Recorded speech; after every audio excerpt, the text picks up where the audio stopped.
I would argue that the UFO phenomenon has no boundaries. It affects us all, people from all walks of life.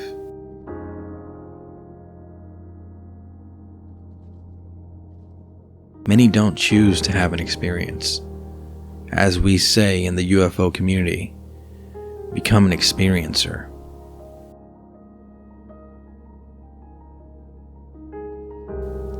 It could be a visual sighting of a UAP, maybe the occupants, or even an abduction.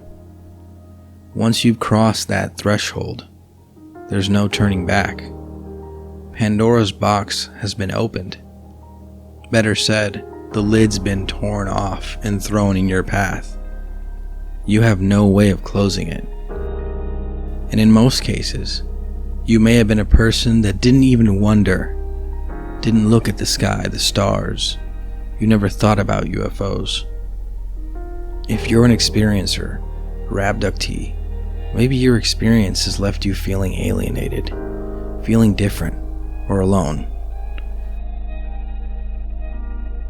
Like I said in the beginning of this video, the phenomenon has a strange way of making its way into so many people's lives. You are not alone on your search for the truth, my friend. This planet is filled with experiencers, and today I want to point out one in specific to show you that no matter who you are, just remember, the phenomenon has no boundaries. Now, for those of you like myself, searching for the truth, going down the rabbit hole, and especially for the experiencers out there that are watching this, what if I told you that you had something in common with the world's richest head of state, Europe's wealthiest monarch? Would you believe me? Well, if you don't, to that I would say, my friends, sometimes the truth is much stranger than fiction. This is a picture from a Society for Scientific Exploration meeting in Cornell. Some of you in the UFO community may recognize some of the faces. Do me a favor, list them down in the comments. But there is one face in particular that I want to point out. Now, you might not be able to tell by the way he's dressed, but there is a prince in this picture. Right next to Hal Pudov is Hans Adam II, the Prince of Liechtenstein.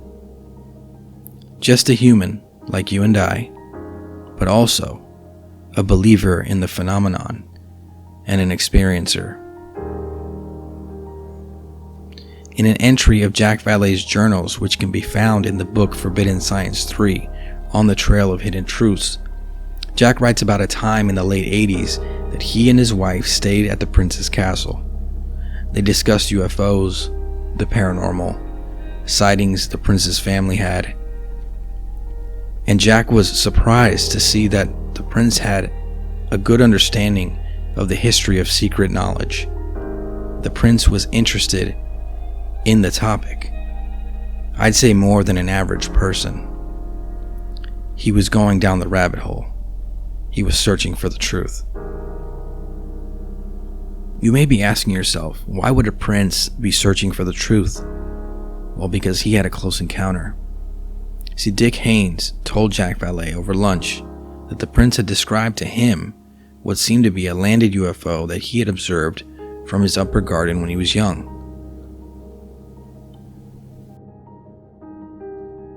Now, apart from being an experiencer, the prince was searching for the truth, and he's been known to fund different types of projects. It's reported that he helped fund a project called Recollections of Roswell in 1990.